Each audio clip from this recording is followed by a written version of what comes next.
Hello everybody, today we'll talk about how to fix or how to solve Stumble Guys broken window. To know how to fix or how to solve Stumble Guys broken window, you should just go to settings.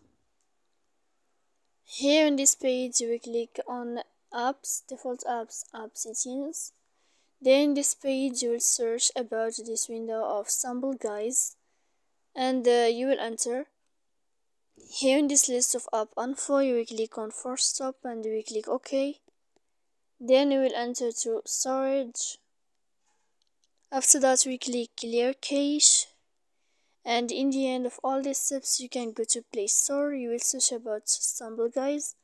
When you find it, you can click here update in this blue sign to update your app. So please don't forget to support us by like and subscribe. See you next time in another video, and thank you for watching.